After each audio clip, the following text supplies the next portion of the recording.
ਜੈ ਐਮਸੀ ਦੀ ਪਿਆਰੇ ਦਰਸ਼ਕੋ, ਸੱਚੀ ਬਾਣੀ ਦੇ ਸਾਡੇ ਅੱਜ ਦੇ ਪ੍ਰੋਗਰਾਮ ਦੇ ਵਿੱਚ ਮੈਂ ਤੁਹਾਡਾ ਸਭ ਦਾ ਹਾਰਦਿਕ ਅਭਿਨੰਦਨ ਕਰਦਾ। ਪਿਆਰੇ ਦਰਸ਼ਕੋ, ਅਸੀਂ ਵਿਸ਼ਵਾਸ ਕਰਦੇ ਹਾਂ ਕਿ ਤੁਸੀਂ ਸੱਚੀ ਬਾਣੀ ਦੇ ਸਾਡੇ ਇਹਨਾਂ ਪ੍ਰੋਗਰਾਮਾਂ ਦੇ ਵਿੱਚ ਆਨੰਦ ਮਾਣ ਰਹੇ ਹੋਵੋਗੇ। ਅਸੀਂ ਇਹ ਵੀ ਵਿਸ਼ਵਾਸ ਕਰਦੇ ਹਾਂ ਕਿ ਤੁਹਾਨੂੰ ਇਹਨਾਂ ਪ੍ਰੋਗਰਾਮਾਂ ਦੇ ਰਾਹੀਂ ਆਤਮਿਕ ਰੂਪ ਦੇ ਵਿੱਚ ਤਰੱਕੀ ਕਰਨ ਦੇ ਲਈ ਬਹੁਤ ਫਾਇਦਾ ਮਿਲ ਰਿਹਾ ਹੋਵੇਗਾ।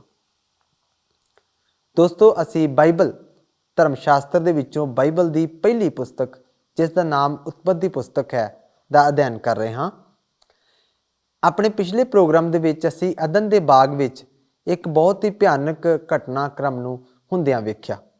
ਅਸੀਂ ਵੇਖਿਆ ਕਿ ਸ਼ੈਤਾਨ ਨੇ ਹਵਾ ਨੂੰ ਭਰਮਾਇਆ। ਆਦਮ ਅਤੇ ਹਵਾ ਨੇ ਪਰਮੇਸ਼ਰ ਦੇ ਵਚਨ ਦੀ ਆਗਿਆ ਦੀ ਨਾਫਰਮਾਨੀ ਕੀਤੀ ਅਤੇ ਉਹ ਪਾਪ ਵਿੱਚ ਡਿੱਗ ਗਏ। ਫਿਰ ਪਰਮੇਸ਼ਰ ਨੇ ਉਹਨਾਂ ਨੂੰ ਪਾਪ ਦੇ ਕਾਰਨ ਅਦਨ ਦੇ ਬਾਗ ਚੋਂ ਬਾਹਰ ਕੱਢ ਦਿੱਤਾ। ਦੋਸਤੋ, ਇਸ ਦੇ ਨਾਲ ਹੀ ਅਸੀਂ ਤੀਸਰੇ ਅਧਿਆਇ ਦਾ ਅਧਿਐਨ ਸਮਾਪਤ ਹੋ ਜਾਂਦਾ ਹੈ। ਅੱਜ ਅਸੀਂ ਆਪਣੇ ਅਧਿਐਨ ਨੂੰ ਜਾਰੀ ਰੱਖਦੇ ਉਤਪਤ ਦੇ ਚੌਥੇ ਅਧਿਆਇ ਦੇ ਵਿੱਚ ਪ੍ਰਵੇਸ਼ ਕਰਾਂਗੇ। ਉਤਪਤ ਦੇ ਚੌਥੇ ਅਧਿਆਇ ਦਾ ਮੁੱਖ ਵਿਸ਼ਾ ਇਹ ਹੈ ਕੈਨ ਅਤੇ ਹਾਬਲ ਦੀ ਪੈਦਾਇਸ਼। ਪਰਮੇਸ਼ਰ ਕੈਨ ਨੂੰ ਇੱਕ ਹੋਰ ਮੌਕਾ ਦਿੰਦਾ ਹੈ ਅਤੇ ਕੈਨ ਦੁਆਰਾ ਹਾਬਲ ਦਾ ਕਤਲ, ਕੈਨ ਦੀ ਸੰਤਾਨ ਅਤੇ ਇੱਕ ਨਾਸਤਿਕ ਸਭਿਅਤਾ ਅਤੇ ਆਖਿਰ ਵਿੱਚ ਸੇਤ ਦਾ ਜਨਮ। ਜਿਸ ਤਰ੍ਹਾਂ ਉਤਪਤ ਦੇ ਤੀਸਰੇ ਅਧਿਆਇ ਦਾ ਮੁੱਖ ਵਿਸ਼ਾ ਪਾਪ ਦੀ ਜੜ ਸੀ, ਉਸੇ ਤਰ੍ਹਾਂ ਇਸ ਦਾ ਚੌਥਾ ਅਧਿਆਇ ਦਾ ਮੁੱਖ ਵਿਸ਼ਾ ਪਾਪ ਦਾ ਫਲ ਹੈ। ਆਓ ਅਸੀਂ ਪ੍ਰੋਗਰਾਮ ਦੇ ਵਿੱਚ ਅੱਗੇ ਵਧਦੇ ਹਾਂ ਅਤੇ ਸੁਣਦੇ ਹਾਂ ਇੱਕ ਪਿਆਰਾ ਜਿਹਾ ਭਜਨ, ਅਤੇ ਇਸ ਤੋਂ ਬਾਅਦ ਪ੍ਰਭੂ ਦੇ ਦਾਸ ਦੇ ਦੁਆਰਾ ਅਸੀਂ ਪਰਮੇਸ਼ਰ ਦੇ ਵਚਨ ਉੱਤੇ ਚਰਚਾ ਕਰਾਂਗੇ। ਪਿਆਰੇ ਦੋਸਤੋ, ਬਾਈਬਲ ਦੀ ਪਹਿਲੀ ਪੁਸਤਕ ਉਤਪਤ ਦੇ ਚੌਥੇ ਅਧਿਆਏ ਦਾ ਅਧਿਐਨ ਕਰਨ ਜਾ ਰਹੇ ਹਾਂ। ਇਸ ਅਧਿਆਏ ਦੇ ਮੁੱਖ ਵਿਸ਼ੇ ਇਸ ਪ੍ਰਕਾਰ ਹਨ: ਕੈਨ ਅਤੇ ਹਾਬਿਲ ਦੀ ਪੈਦਾਇਸ਼। ਪਰਮੇਸ਼ਵਰ ਕੈਨ ਨੂੰ ਇੱਕ ਹੋਰ ਮੌਕਾ ਦਿੰਦਾ ਹੈ। ਕੈਨ ਦੁਆਰਾ ਹਾਬਿਲ ਦਾ ਕਤਲ, ਕੈਨ ਦੀ ਸੰਤਾਨ ਅਤੇ ਇੱਕ ਨਾਸਤਿਕ ਸਭਿਅਤਾ। ਆਖਰ ਵਿੱਚ ਅਸੀਂ ਦੇਖਦੇ ਹਾਂ ਸੇਤ ਦਾ ਜਨਮ। ਜਿਸ ਤਰ੍ਹਾਂ ਤੀਸਰੇ ਅਧਿਆਏ ਦਾ ਮੁੱਖ ਵਿਸ਼ਾ ਪਾਪ ਦੀ ਜੜ ਬਾਰੇ ਸੀ, ਇਸੇ ਤਰ੍ਹਾਂ ਚੌਥੇ ਅਧਿਆਏ ਦਾ ਮੁੱਖ ਵਿਸ਼ਾ ਪਾਪ ਦਾ ਫਲ ਹੈ। ਪਾਪ ਕਿੰਨਾ ਭੈੜਾ ਹੈ। ਜੀ ਹਾਂ, ਇਸ ਅਧਿਆਏ ਵਿੱਚ ਸਾਨੂੰ ਪਤਾ ਲੱਗਦਾ ਹੈ ਕਿ ਮਨੁੱਖ ਭਲੇ ਅਤੇ ਬੁਰੇ ਦੀ ਸਿਆਣ ਦੇ ਬਿਰਛ ਦੇ ਫਲ ਖਾਣ ਕਰਕੇ ਆਪਣੇ ਮਾਸ ਦੇ ਸੜਨ ਨਾਲ ਪੈਦਾ ਹੋਏ ਜ਼ਹਿਰੀਲੇ ਮਾਦੇ ਨਾਲ ਹੀ ਪੀੜਾ ਵਿੱਚ ਨਹੀਂ ਸੀ। ਪਰ 4 ਅਧਿਆਏ ਸਾਨੂੰ ਇਹ ਦੱਸਦਾ ਹੈ ਕਿ ਅਸਲ ਵਿੱਚ ਮਨੁੱਖ ਨੂੰ ਕੀ ਕੁਝ ਹੋਇਆ।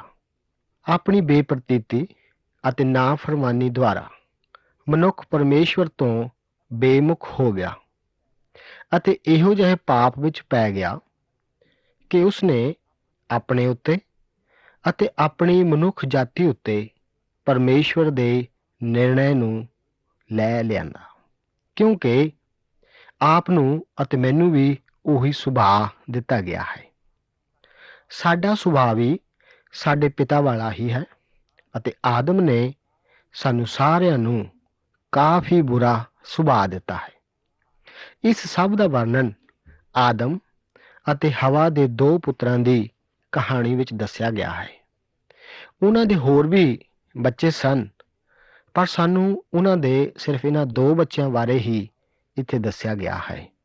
ਆਓ ਅਸੀਂ ਦੇਖਦੇ ਹਾਂ ਕਾਇਨ ਅਤੇ ਹਾਬਿਲ ਦੀ ਪੈਦਾਇਸ਼ ਦੇ ਬਾਰੇ। ਇਸ ਚੌਥੇ ਅਧਿਆਏ ਦੇ ਆਰੰਭ ਵਿੱਚ ਸਾਨੂੰ ਦੱਸਿਆ ਗਿਆ ਹੈ ਕਿ ਤਦ ਆਦਮ ਨੇ ਆਪਣੀ ਧੀਵੀਂ ਹਵਾ ਨਾਲ ਸੰਗ ਕੀਤਾ ਅਤੇ ਉਹ ਗਰਭਣੀ ਹੋਈ ਅਤੇ ਕਾਇਨ ਨੂੰ ਜਣੀ। ਤਾਂ ਉਹਨੇ ਆਖਿਆ ਕਿ ਮੈਂ ਇੱਕ ਮਨੁੱਖ ਯਹੋਵਾ ਕੋਲੋਂ ਪ੍ਰਾਪਤ ਕੀਤਾ ਹੈ।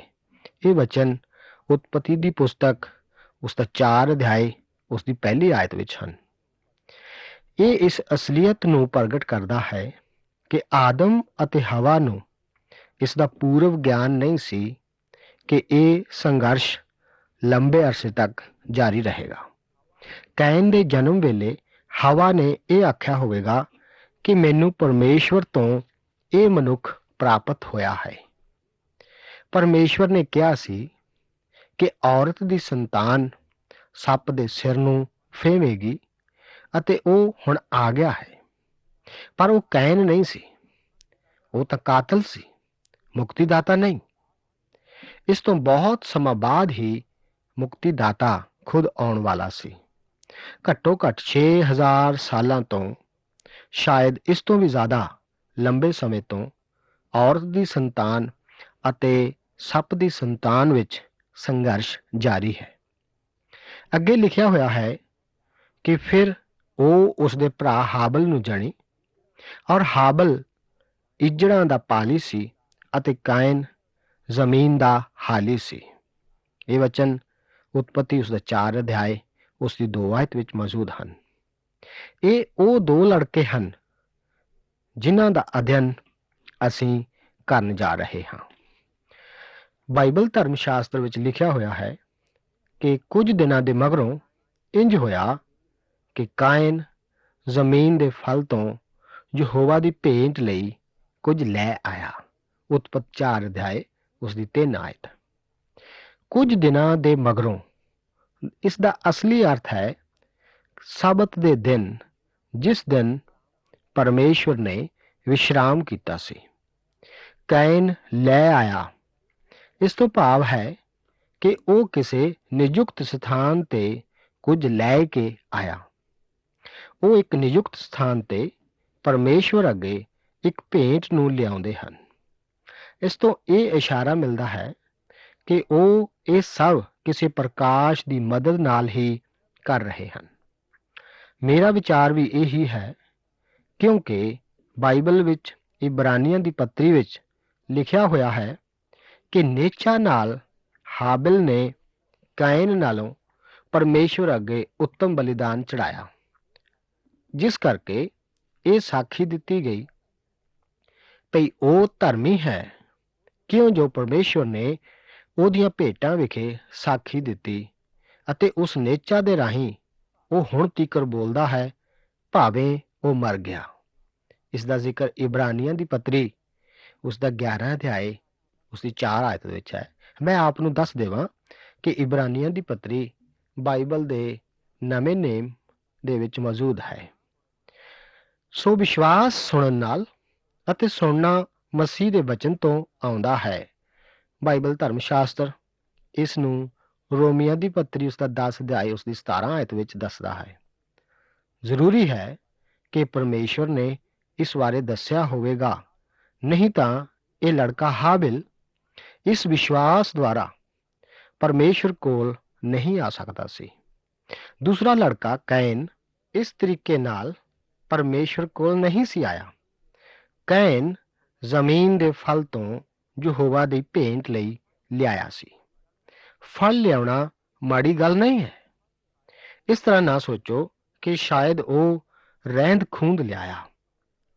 ਉਸ ਦੀ ਭਾਵਨਾ ਕਿਸੇ ਸੰਸਥਾ ਨੂੰ ਫਟੇ ਪੁਰਾਣੇ ਕੱਪੜੇ ਭੇਂਟ ਕਰਨ ਵਾਲੀ ਨਹੀਂ ਸੀ। ਉਸ ਦੀ ਭੇਂਟ ਸ਼ਲਾਘਾਯੋਗ ਸੀ। ਉਹ ਆਪਣੇ ਸਵਾਦਿਸ਼ਟ ਅਤੇ ਖੂਬਸੂਰਤ ਫਲਾਂ ਵਿੱਚੋਂ ਸਰਵੋਤਮ ਫਲ ਲਿਆਇਆ ਤਾਂ ਕਿ ਇਸ ਨੂੰ ਪਰਮੇਸ਼ਵਰ ਅੱਗੇ ਭੇਂਟ ਚੜਾਵੇ। ਬਾਈਬਲ ਵਿੱਚ ਅੱਗੇ ਜ਼ਿਕਰ ਹੈ ਕਿ ਹਾਬਿਲ ਵੀ ਇੱਜੜ ਦੇ ਪਲੌਠਿਆਂ ਔਰ ਉਹਨਾਂ ਦੀ ਚਰਬੀ ਤੋਂ ਕੁਝ ਲੈ ਆਇਆ ਅਤੇ ਯਹੋਵਾ ਨੇ ਹਾਬਿਲ ਨੂੰ ਅਤੇ ਉਹਦੀ ਭੇਂਟ ਨੂੰ ਪਸੰਦ ਕੀਤਾ। ਪਰ ਕਾਇਨ ਅਤੇ ਉਹਦੀ ਭੇਂਟ ਨੂੰ ਪਸੰਦ ਨਾ ਕੀਤਾ। ਸੋ ਕਾਇਨ ਬਹੁਤ ਕ੍ਰੋਧਵਾਨ ਹੋਇਆ ਅਤੇ ਉਹਦਾ ਮੂੰਹ ਉਤਰ ਗਿਆ। ਇਹ ਵਚਨ ਉਤਪਤੀ ਪੁਸਤਕ ਉਸਦਾ 4 ਅਧਿਆਏ ਉਸਦੀ 4 ਅਤੇ 5 ਆਇਤ ਵਿੱਚ ਸਾਨੂੰ ਮਿਲਦੇ ਹਨ। ਹੋ ਸਕਦਾ ਹੈ ਕਿ ਕੋਈ ਇਹ ਕਹੇ ਕਿ ਜੋ ਕਾਇਨ ਨੇ ਕੀਤਾ ਉਸ ਵਿੱਚ ਤਾਂ ਕੁਝ ਵੀ ਮਾੜਾ ਨਹੀਂ ਲੱਗਦਾ। ਬਾਈਬਲ ਵਿੱਚ ਯਹੂਦਾ ਦੀ ਪੱਤਰੀ ਦੀ 11 ਆਇਤ ਵਿੱਚ ਲਿਖਿਆ ਹੋਇਆ ਹੈ ਕਿ ਉਹ ਕਾਇਨ ਦੇ ਰਾਹ ਲੱਗ ਤੁਰੇ। ਇਹ ਵਿਸ਼ਵਾਸ ਘਾਤੀਆਂ ਦੇ ਬਾਰੇ ਹੈ। ਕਾਇਨ ਦਾ ਰਾਹ ਕੀ ਹੈ? ਜਦੋਂ ਕਾਇਨ ਪਰਮੇਸ਼ਵਰ ਕੋਲ ਭੇਂਟ ਲਿਆਇਆ, ਉਹ ਵਿਸ਼ਵਾਸ ਨਾਲ ਪਰਮੇਸ਼ਵਰ ਦੇ ਹਜ਼ੂਰ ਨਹੀਂ ਆਇਆ। ਉਹ ਤਾਂ ਆਪਣੀ ਸਮਝ ਨਾਲ ਹੀ ਆਇਆ। ਉਸਦੀ ਭੇਂਟ ਦੁਆਰਾ ਉਸਨੇ ਇਹ ਨਹੀਂ ਮੰਨਿਆ ਕਿ ਮਨੁੱਖੀ ਸੁਭਾਅ ਪਾਪੀ ਹੈ। ਪਰਮੇਸ਼ਵਰ ਉਸ ਨੂੰ ਸਮਝਾ ਰਿਹਾ ਸੀ ਕਿ ਹੇ ਕੈਨ, ਬਹਾਏ ਹੋਏ ਖੂਨ ਵਾਲੀ ਉਹ ਭੇਂਟ ਲਿਆ ਜੋ ਕਿ ਜਗਤ ਵਿੱਚ ਆਉਣ ਵਾਲੇ ਛੁਟਕਾਰਾ ਦੇਣ ਵਾਲੇ ਵੱਲ ਇਸ਼ਾਰਾ ਕਰਦੀ ਹੈ। ਉਸੇ ਦੁਆਰਾ ਤੂੰ ਮੇਰੇ ਕੋਲ ਆ ਸਕਦਾ ਹੈ। ਤੂੰ ਆਪਣੇ ਹੱਥਾਂ ਨਾਲ ਕੀਤੀ ਮਿਹਨਤ ਨਾਲ ਮੇਰੇ ਕੋਲ ਨਹੀਂ ਆ ਸਕਦਾ। ਕੈਨ ਦੀ ਭੇਂਟ ਦੁਆਰਾ ਉਸਨੇ ਇਹ ਵੀ ਨਹੀਂ ਮੰਨਿਆ ਕਿ ਮਨੁੱਖ ਪਰਮੇਸ਼ਵਰ ਤੋਂ ਦੂਰ ਹੋ ਚੁੱਕਾ ਹੈ। ਉਸਨੇ ਇਸ ਤਰ੍ਹਾਂ ਬਹਾਨਾ ਕੀਤਾ ਜਿਵੇਂ ਕਿ ਉਹ ਧਰਮੀ ਹੀ ਹੁੰਦਾ ਹੋਵੇ। ਉਦਾਰਵਾਦ ਵੀ ਅੱਜ ਇਹੋ ਹੀ ਕਰ ਰਿਹਾ ਹੈ। ਉਦਾਰਵਾਦ ਪਰਮੇਸ਼ਵਰ ਦੇ ਸਰਵਵਿਆਪੀ ਪਿਤਾ ਅਤੇ ਮਨੁੱਖ ਦੇ ਸਰਵਵਿਆਪੀ ਭਾਈਚਾਰੇ ਬਾਰੇ ਸਿੱਖਿਆ ਦਿੰਦਾ ਹੈ। ਦੋਸਤੋ, ਅਸੀਂ ਜਿਸ ਤਰ੍ਹਾਂ ਦੇ ਵੀ ਮਰਜ਼ੀ ਕਿਉਂ ਨਾ ਹੋਈਏ, ਪਰ ਅਸੀਂ ਖੋਟ ਰਹਿਤ ਨਹੀਂ ਹਾਂ। ਅਸੀਂ ਜਨਮ ਦੁਆਰਾ ਪਰਮੇਸ਼ਵਰ ਦੀ ਸੰਤਾਨ ਨਹੀਂ ਹਾਂ।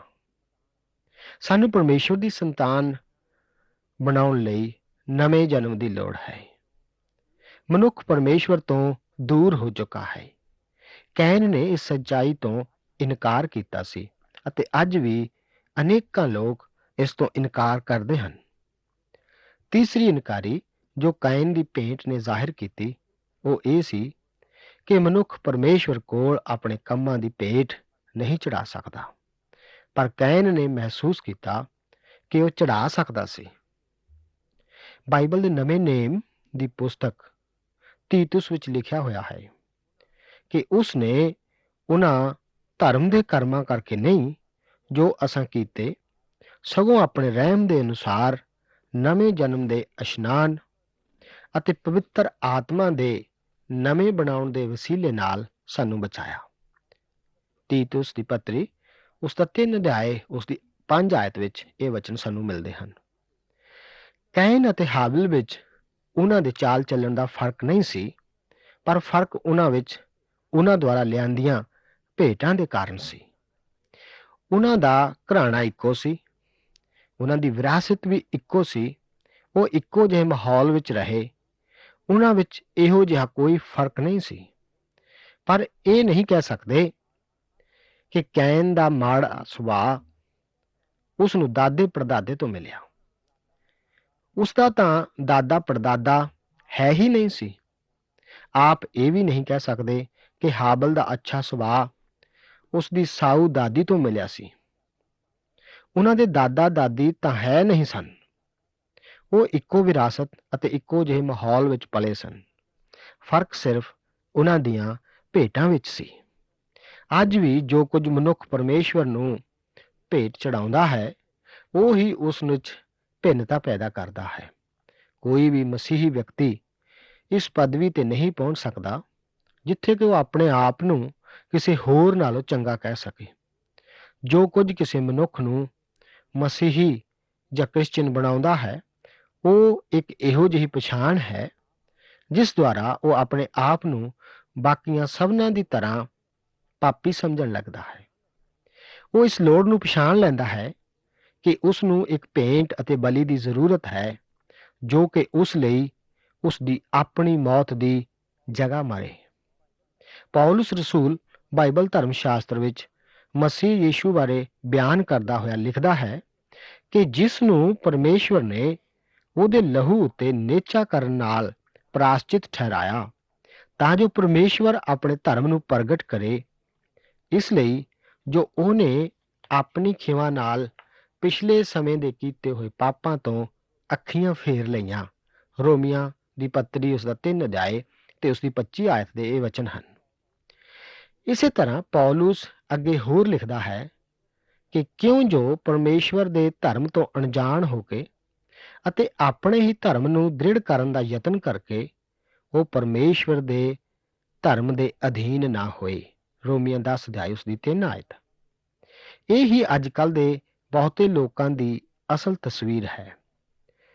ਇਹ ਹੀ ਹੈ ਜੋ ਕਿ ਧਾਰਮਿਕ ਕੰਮਾਂ ਦੇ ਦੁਆਰਾ ਜਾਂ ਕਿਸੇ ਧਾਰਮਿਕ ਸੰਸਥਾ ਵਿੱਚ ਸ਼ਾਮਿਲ ਹੋਣ ਦੁਆਰਾ ਜਾਂ ਹੋਰ ਕੁਝ ਕਰਨ ਨਾਲ ਆਪਣੇ ਆਪ ਨੂੰ ਪਰਮੇਸ਼ਵਰ ਦੁਆਰਾ ਕਬੂਲ ਕੀਤੇ ਜਾਣ ਦੀ ਕੋਸ਼ਿਸ਼ ਕਰਦੇ ਹਨ। ਪਰਮੇਸ਼ਵਰ ਦੀ ਧਾਰਮਿਕਤਾ ਜੋ ਕਿ ਪੂਰਨ ਧਾਰਮਿਕਤਾ ਹੈ, ਸਿਰਫ ਪ੍ਰਭੂ ਯੀਸ਼ੂ ਦੁਆਰਾ ਆਪ ਲਈ ਕੀਤੇ ਉਪਾਅ ਦੁਆਰਾ ਮਿਲ ਸਕਦੀ ਹੈ, ਜਿਹੜਾ ਕਿ ਸਾਡੇ ਅਪਰਾਧਾਂ ਦੇ ਕਾਰਨ ਫਕੜਵਾਇਆ ਗਿਆ ਅਤੇ ਸਾਨੂੰ ਧਰਮੀ ਠਹਿਰਾਉਣ ਲਈ ਜੀਵਾ ਲਿਆ ਗਿਆ। ਰੋਮੀਆਂ 4 ਅਧਿਆਏ ਉਸ ਦੀ 25 ਆਇਤ ਦੇ ਵਚਨ ਹਨ। ਇਸ ਦਾ ਅਰਥ ਹੈ ਕਿ ਸਾਡੀ ਧਾਰਮਿਕਤਾ ਦੀ ਖਾਤਰ ਹੀ ਉਹ ਮੁਰਦਿਆਂ ਵਿੱਚੋਂ ਉਠਾਇਆ ਗਿਆ।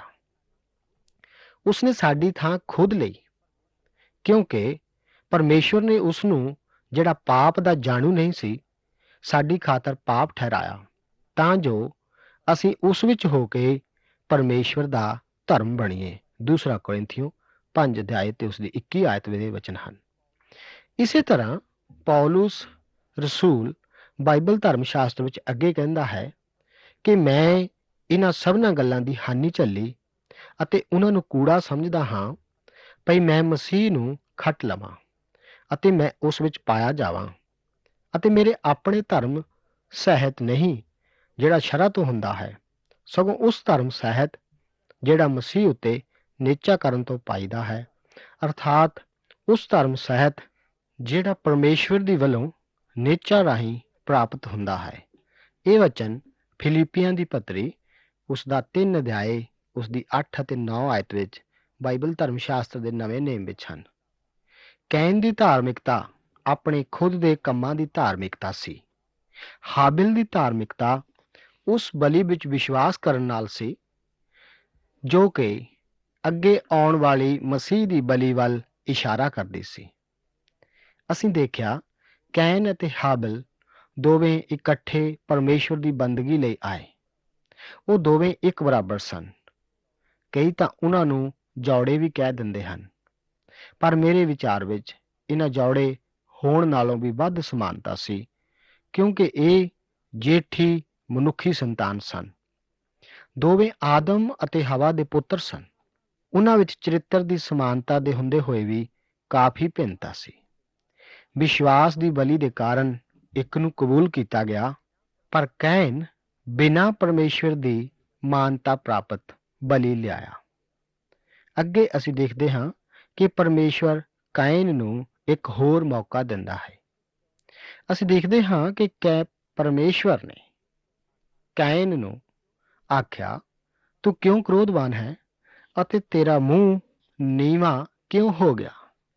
ਜੇ ਤੂੰ ਭਲਾ ਕਰੇ, ਕੀ ਉਹ ਉਤਾਹਾ ਨਾ ਕੀਤਾ ਜਾਵੇਗਾ? ਜੇ ਤੂੰ ਭਲਾ ਨਾ ਕਰੇ ਤਾਂ ਪਾਪ ਬੂਹੇ ਉੱਤੇ ਸ਼ਹਿ ਵਿੱਚ ਬੈਠਾ ਹੈ ਅਤੇ ਉਹ ਤੈਨੂੰ ਲੋਚਦਾ ਹੈ, ਪਰ ਤੂੰ ਉਹਦੇ ਉੱਤੇ ਪ੍ਰਬਲ ਹੋ। ਉਤਪਤ ਦੀ ਪੁਸਤਕ ਉਸਦਾ 4 ਅਧਿਆਏ ਉਸਦੀ 6 ਅਤੇ 7 ਆਇਤ ਦੇ ਇਹ ਵਚਨ ਹਨ। ਕੈਨ ਗੁੱਸੇ ਕਿਉਂ ਹੈ? ਉਸਨੂੰ ਕਾਫੀ ਗੁੱਸਾ ਹੈ, ਜਿਸ ਕਰਕੇ ਉਹ ਆਪਣੇ ਭਰਾ ਦਾ ਕਤਲ ਕਰਨ ਲਈ ਤਿਆਰ ਹੈ। ਹਰ ਕਤਲ ਦੇ ਪਿੱਛੇ ਹਮੇਸ਼ਾ ਗੁੱਸਾ ਹੁੰਦਾ ਹੈ।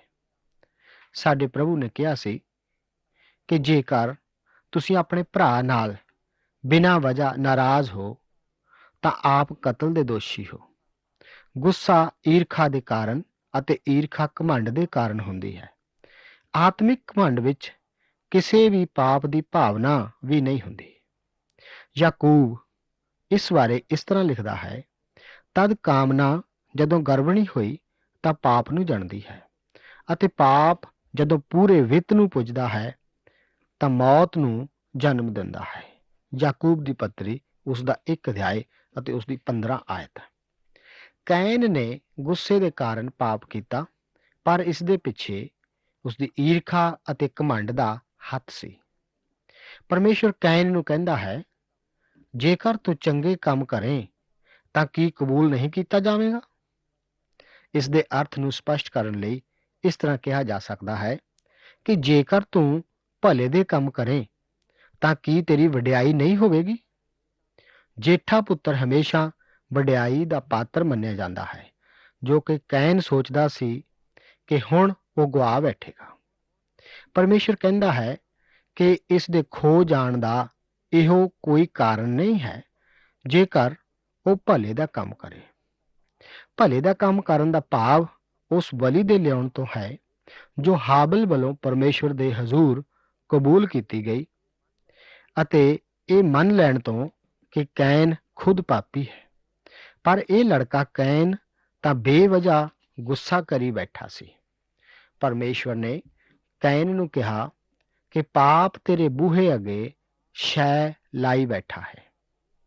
ਕੁਝ ਇਸ ਦਾ ਭਾਵ ਇਹ ਦੱਸਦੇ ਹਨ ਕਿ ਪਾਪ ਬਲੀ ਤੇਰੇ ਦਰਵਾਜ਼ੇ ਤੇ ਹੈ, ਮਤਲਬ ਕਿ ਇੱਕ ਛੋਟਾ ਲੇਲਾ ਤੇਰੇ ਬੂਹੇ ਅੱਗੇ ਹੈ। ਇਹ ਸੱਚਮੁੱਚ ਠੀਕ ਵੀ ਲੱਗਦਾ ਹੈ, ਪਰ ਮੇਰੇ ਵਿਚਾਰ ਅਨੁਸਾਰ ਇਸ ਦਾ ਭਾਵ ਪਾਪ ਬਲੀ ਤੋਂ ਨਹੀਂ ਸੀ। ਇਸ ਤੋਂ ਪਹਿਲਾਂ ਅਤੇ ਇਸ ਤੋਂ ਬਾਅਦ ਘੱਟੋ ਘੱਟ ਮੂਸਾ ਦੇ ਸਮੇਂ ਤੱਕ, ਜੋ ਕਿ ਪਰਮੇਸ਼ਵਰ ਦੇ ਵਚਨ ਦੇ ਅਨੁਸਾਰ ਮੈਂ ਆਪ ਨੂੰ ਦੱਸ ਸਕਦਾ ਹਾਂ, ਕੋਈ ਪਾਪ ਬਲੀ ਅਜੇ ਨਹੀਂ ਸੀ। ਪਾਪ ਬਲੀ ਦੇ ਬਾਰੇ ਲੇਵੀਆਂ ਦੀ ਪੁਸਤਕ ਵਿੱਚ ਹਦਾਇਤਾਂ ਹਨ। ਪਾਪ ਬਲੀ ਉਸ ਪੁਸਤਕ ਵਿੱਚ ਜ਼ਿਕਰ ਕੀਤੀਆਂ 5 ਬਲੀਆਂ ਵਿੱਚੋਂ ਇੱਕ ਹੈ। ਵਿਵਸਥਾ ਦੇ ਦਿੱਤੇ ਜਾਣ ਤੱਕ ਪਾਪ ਬਲੀ ਦੀ ਹੋਂਦ ਵਿੱਚ ਨਹੀਂ ਸੀ ਆਈ। ਰੋਮੀਆਂ 3 ਅਧਿਆਇ ਉਸ ਦੀ 20 ਆਇਤ ਵਿੱਚ ਪੌਲੁਸ ਰਸੂਲ ਵੀ ਇਹੀ ਕਹਿੰਦਾ ਹੈ ਕਿ ਸ਼ਰ੍ਹਾ ਦੇ ਰਾਹੀਂ ਪਾਪ ਦੀ ਪਛਾਣ ਹੁੰਦੀ ਹੈ। ਇਸ ਸਮੇਂ ਤੱਕ ਹੋਮ ਬਲੀਆਂ ਹੀ ਦਿੱਤੀਆਂ ਜਾਂਦੀਆਂ ਸਨ। ਆਯੂਬ ਵੀ, ਜੋ ਕਿ ਮੂਸਾ ਤੋਂ ਪਹਿਲਾਂ ਹੋਇਆ, ਇੱਕ ਹੋਮ ਬਲੀ ਹੀ ਲਿਆਇਆ ਸੀ। ਇਹ ਪਾਪ ਬਲੀ ਬਿਲਕੁਲ ਨਹੀਂ ਸੀ। ਬਾਈਬਲ ਧਰਮ ਸ਼ਾਸਤਰ ਦੀ ਖੋਜ ਕਰਨ ਨਾਲ ਆਪ ਨੂੰ ਪਤਾ ਚੱਲੇਗਾ ਕਿ ਇਹ ਇਵੇਂ ਹੀ ਹੈ। ਅਯੂਬ ਦੀ ਪੱਤਰੀ ਉਸ ਦਾ 1 ਅਧਿਆਇ ਤੇ ਉਸ ਦੀ 5 ਆਇਤ।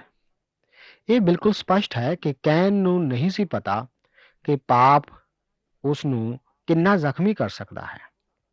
ਸੋ ਮੈਂ ਵਿਸ਼ਵਾਸ ਕਰਦਾ ਹਾਂ ਕਿ ਜਦੋਂ ਪਰਮੇਸ਼ਵਰ ਨੇ ਕਿਹਾ ਕਿ ਪਾਪ ਤੇਰੇ ਬੂਹੇ ਅੱਗੇ ਸ਼ਹਿ ਲਾਈ ਬੈਠਾ ਹੈ, ਤਾਂ ਇਸ ਦਾ ਅਰਥ ਹੈ ਕਿ ਪਾਪ ਕਿਸੇ ਜੰਗਲੀ ਜਾਨਵਰ ਦੀ ਤਰ੍ਹਾਂ ਉਸ ਦੇ ਬੂਹੇ ਅੱਗੇ ਇੰਤਜ਼ਾਰ ਕਰ ਰਿਹਾ ਹੈ ਕਿ ਜਿਉਂ ਹੀ ਉਹ ਬਾਹਰ ਆਵੇ ਤਾਂ ਉਸ ਉੱਤੇ ਛਾਲ ਮਾਰ ਸਕੇ। ਇਸੇ ਕਰਕੇ ਕੈਨ ਪਰਮੇਸ਼ਵਰ ਕੋਲ ਗ੍ਰਹਿਣਯੋਗ ਬਲੀ ਦੀ ਲੋੜ ਸੀ, ਜਿਹੜੀ ਕਿ ਮਸੀਹ ਵੱਲ ਇਸ਼ਾਰਾ ਕਰਦੀ ਹੋਵੇ। ਤਿਵੇਂ ਨਹੀਂ ਜਿਵੇਂ ਕੈਨ ਉਸ ਦੁਸ਼ਟ ਤੋਂ ਸੀ ਅਤੇ ਆਪਣੇ ਭਰਾ ਨੂੰ ਮਾਰ ਸੁੱਟਿਆ। ਅਤੇ ਕਿਉਂ ਉਹਨੂੰ ਮਾਰਿਆ? ਇਸ ਲਈ ਜੋ ਉਹਦੇ ਕੰਮ ਬੁਰੇ ਅਤੇ ਉਹਦੇ ਭਰਾ ਦੇ ਕੰਮ ਭਲੇ ਸਨ। ਪਹਿਲਾ ਯੋਹੰਨਾ ਉਸ ਦਾ 3 ਅਧਿਆਇ ਉਸ ਦੀ 12 ਆਇਤ। ਸੋ ਭਲਾ ਕਰਨ ਦਾ ਭਾਵ ਇੱਥੇ ਹਾਬਿਲ ਵਰਗੀ ਬਲੀ, ਜੋ ਕਿ ਹੋਮ ਬਲੀ ਸੀ, ਉਸ ਦੇ ਲਿਆਉਣ ਤੋਂ ਸੀ। ਅੱਗੇ ਜਾ ਕੇ ਆਪ ਇਸ ਅਧਿਐਨ ਵਿੱਚ ਵੇਖੋਗੇ ਕਿ ਅਬਰਾਹਮ ਵੀ ਹੋਮ ਬਲੀ ਹੀ ਲਿਆਇਆ ਸੀ, ਕਿਉਂਕਿ ਸ਼ਰ੍ਹਾ ਦੇ ਦੇਣ ਤੋਂ ਪਹਿਲਾਂ ਪਾਪ ਗਿਣਿਆ ਨਹੀਂ ਜਾਂਦਾ ਸੀ, ਜਿਸ ਦਾ ਅਰਥ ਹੈ ਕਿ ਉਦੋਂ ਤੱਕ ਪਾਪ ਸ਼ਰ੍ਹਾ ਦੇ ਬਿਲਕੁਲ ਵਿਰੁੱਧ ਨਹੀਂ ਗਿਣਿਆ ਜਾਂਦਾ ਸੀ। ਇਸ ਤਰ੍ਹਾਂ ਅਸੀਂ ਵੇਖਦੇ ਹਾਂ ਕਿ ਅਸਲ ਵਿੱਚ ਪਰਮੇਸ਼ਵਰ ਨੇ ਇਸ ਮਨੁੱਖ ਕੈਨ ਦੀ ਰੱਖਿਆ ਕੀਤੀ। ਅਸੀਂ ਅੱਜ ਦੇ ਇਸ ਬਾਈਬਲ ਅਧਿਐਨ ਨੂੰ ਇੱਥੇ ਸਮਾਪਤ ਕਰਦੇ ਹਾਂ।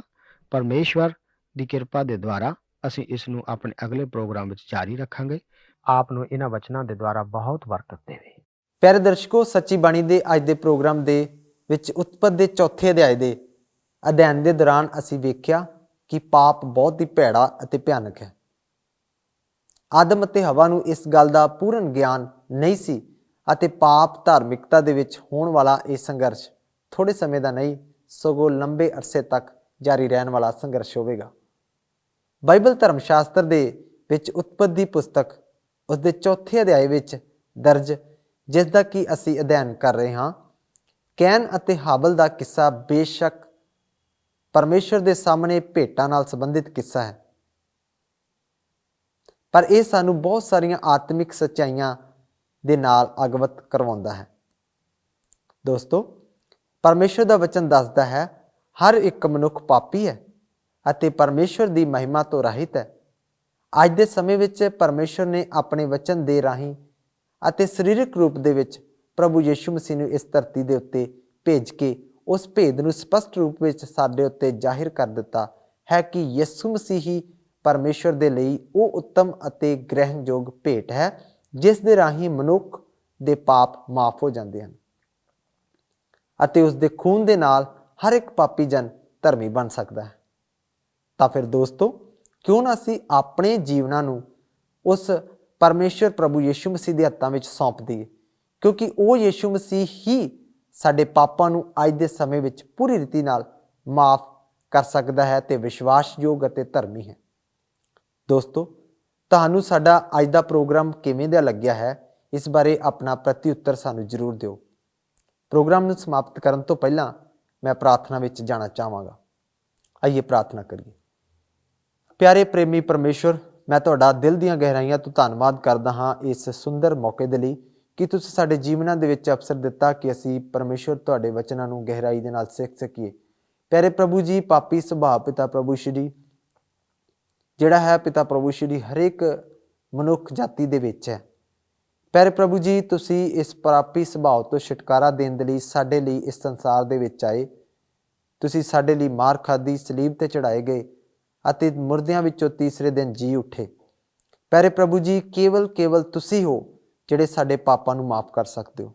ਉਹ ਪਾਪ ਜਿਹੜੇ ਸਾਡੇ ਹੱਥਾਂ ਤੋਂ ਹੋਏ, ਸਾਡੇ ਅੱਖਾਂ ਤੋਂ ਹੋਏ, ਸਾਡੇ ਸੁਭਾਅ ਤੋਂ ਹੋਏ ਪਿਤਾ ਪ੍ਰਭੂ ਸ਼੍ਰੀ, ਪਿਆਰੇ ਪ੍ਰਭੂ ਜੀ, ਉਹਨਾਂ ਪਾਪਾਂ ਨੂੰ ਮਾਫ ਕਰਨ ਦਾ ਅਧਿਕਾਰ ਕੇਵਲ ਤੁਹਾਡੇ ਕੋਲ ਹੈ। ਪਿਆਰੇ ਪ੍ਰਭੂ ਜੀ, ਮੈਂ ਦੁਆ ਕਰਦਾ ਪਿਤਾ ਪ੍ਰਭੂ ਸ਼੍ਰੀ, ਜਿਨ੍ਹਾਂ ਦਰਸ਼ਕਾਂ ਨੇ ਅੱਜ ਪਹਿਲੀ ਵਾਰੀ ਸਾਡੇ ਪ੍ਰੋਗਰਾਮ ਨੂੰ ਵੇਖਿਆ, ਪਿਆਰੇ ਪ੍ਰਭੂ ਜੀ, ਤੁਸੀਂ ਉਹਨਾਂ ਦੇ ਉੱਤੇ ਵੀ ਆਪਣੀ ਕਿਰਪਾ ਨੂੰ ਕਰੋ। ਪਿਆਰੇ ਪ੍ਰਭੂ ਜੀ, ਮੈਂ ਦੁਆ ਕਰਦਾ ਦਿਲ ਦੀਆਂ ਗਹਿਰਾਈਆਂ ਤੋਂ ਪਿਤਾ ਪ੍ਰਭੂ ਸ਼੍ਰੀ, ਧੰਨਵਾਦ ਦਿੰਦਾ ਹਾਂ ਤੁਹਾਨੂੰ ਪਿਤਾ ਪ੍ਰਭੂ ਸ਼੍ਰੀ ਦਿੱਤਿਆਂ ਸਾਹਾਂ ਦੇ ਲਈ ਕਿ ਜਿਉਂਦਿਆਂ ਦੀ ਧਰਤੀ ਦੇ ਉੱਤੇ ਜਿਉਂਦਾ ਰੱਖਿਆ ਪਿਤਾ ਪ੍ਰਭੂ ਸ਼੍ਰੀ। ਪਿਆਰੇ ਪ੍ਰਭੂ ਜੀ, ਖਾਸ ਦੁਆ ਕਰਦਾ ਮੈਂ ਆਪਣੇ ਉਹਨਾਂ ਸੱਜਣਾ ਭੈਣ ਭਰਾਵਾਂ ਦੇ ਲਈ ਪਿਤਾ ਪ੍ਰਭੂ ਸ਼੍ਰੀ, ਜਿਨ੍ਹਾਂ ਨੇ ਸਾਡੇ ਨਾਲ ਪਿਛਲੇ ਦਿਨਾਂ ਦੇ ਵਿੱਚ ਫੋਨ ਦੇ ਦੁਆਰਾ ਸੰਪਰਕ ਕੀਤਾ, ਆਪਣੇ ਵਿਸ਼ਿਆਂ ਨੂੰ ਸਾਂਝੀ ਕੀਤਾ ਪਿਤਾ ਪ੍ਰਭੂ ਸ਼੍ਰੀ, ਅਤੇ ਪਿਤਾ ਪ੍ਰਭੂ ਸ਼੍ਰੀ ਜਿਹੜੇ ਬਾਈਬਲ ਦੇ ਗਿਆਨ ਦੀਆਂ ਗੱਲਾਂ ਨੂੰ ਸਿੱਖ ਰਹੇ ਨੇ ਪਿਤਾ ਪ੍ਰਭੂ ਸ਼੍ਰੀ, ਅਤੇ ਉਹਨਾਂ ਦੇ ਜੋ ਵੀ ਪ੍ਰਸ਼ਨ ਸਨ ਸਹੀ ਰੀਤੀ ਨਾਲ ਅਸੀਂ ਉਹਨਾਂ ਦਾ ਜਵਾਬ ਦੇ ਸਕੀਏ, ਇਸ ਲਈ ਤੁਹਾਡਾ ਧੰਨਵਾਦ। ਪ੍ਰਭੂ ਜੀ, ਮੈਂ ਸਾਰੇ ਭੈਣ ਭਰਾਵਾਂ ਦੇ ਲਈ ਦੁਆ ਕਰਦਾ ਤੁਸੀਂ ਆਪਣੇ ਅਨੁਗ੍ਰਹ ਵਾਲਾ ਹੱਥ ਸਦਾ ਤੱਕ ਬਣਾ ਕੇ ਰੱਖੋ। ਮੇਰੀ ਦੁਆ ਨੂੰ ਇੱਥੇ ਕਬੂਲ ਕੀਤਾ ਪਿਤਾ ਪ੍ਰਭੂ ਸ਼੍ਰੀ, ਮੰਗਣਾ ਤੁਹਾਡੇ ਮਿੱਠੇ ਅਤੇ ਪਿਆਰੇ ਨਾਮ ਦੇ ਵਿੱਚ, ਆਮੀਨ। ਪਿਆਰੇ ਦਰਸ਼ਕੋ, ਤੁਹਾਨੂੰ ਸਾਡੇ ਪ੍ਰੋਗਰਾਮ ਕਿਹੋ ਜਿਹੇ ਲੱਗ ਰਹੇ ਨੇ ਅਤੇ ਕੀ ਤੁਸੀਂ ਇਸ ਤੋਂ ਕੋਈ ਲਾਭ ਪ੍ਰਾਪਤ ਕਰ ਰਹੇ ਹੋ ਤਾਂ ਸਾਡੇ ਨਾਲ ਸੰਪਰਕ ਕਰੋ, ਸਾਨੂੰ ਫੋਨ ਕਰੋ, ਮੈਸੇਜ ਕਰੋ, ਈਮੇਲ ਕਰ ਸਕਦੇ ਹੋ। ਅਸੀਂ ਤੁਹਾਡੇ ਫੋਨ ਦਾ ਇੰਤਜ਼ਾਰ ਕਰਾਂਗੇ। ਅੱਜ ਦੇ ਪ੍ਰੋਗਰਾਮ ਦੀ ਇੱਥੇ ਹੀ ਅਸੀਂ ਸਮਾਪਤੀ ਕਰਦੇ ਹਾਂ। ਰੱਬ ਤੁਹਾਨੂੰ ਸਾਰਿਆਂ ਨੂੰ ਆਸ਼ੀਸ਼ ਅਤੇ ਬਰਕਤ ਦੇਵੇ। ਜੈ ਮਸੀਹ ਦੀ। ਸਾਡਾ ਅੱਜ ਦਾ ਪ੍ਰੋਗਰਾਮ ਤੁਹਾਨੂੰ ਕਿੱਦਾਂ ਦਾ ਲੱਗਾ, ਸਾਨੂੰ ਜ਼ਰੂਰ ਦੱਸੋ। ਸਾਡਾ ਫੋਨ ਨੰਬਰ ਹੈ 9041538931। ਨੰਬਰ ਇੱਕ ਵਾਰ ਫਿਰ ਸੁਣੋ, 9041538931। ਸਾਡਾ ਦੂਸਰਾ ਨੰਬਰ ਹੈ 9465177365। ਤੁਸੀਂ ਚਾਹੋ ਤਾਂ ਸਾਨੂੰ ਮਿਸ ਕਾਲ ਵੀ ਕਰ ਸਕਦੇ ਹੋ। ਮਿਸ ਕਾਲ ਕਰਨ ਦੇ ਲਈ ਸਾਡਾ ਨੰਬਰ ਹੈ 0444-908-1209। ਜੇਕਰ ਤੁਸੀਂ ਈਮੇਲ ਕਰਨਾ ਚਾਹੁੰਦੇ ਹੋ ਤਾਂ ਸਾਡਾ ਈਮੇਲ ਪਤਾ ਨੋਟ ਕਰੋ, punjabi@radio882.com। ਚਿੱਠੀ ਲਿਖਣ ਦੇ ਲਈ ਸਾਡਾ ਪਤਾ ਹੈ TWR India, post box number 111, general post office, sector 17, Chandigarh 160017। YouTube ਅਤੇ Facebook ਉੱਤੇ ਵੀ ਤੁਸੀਂ ਸਾਡੇ ਨਾਲ ਜੁੜ ਸਕਦੇ ਹੋ। ਇਸ ਦੇ ਲਈ ਤੁਸੀਂ TWR ਇੰਡੀਆ ਪੰਜਾਬੀ ਨਾਲ ਜੁੜੋ।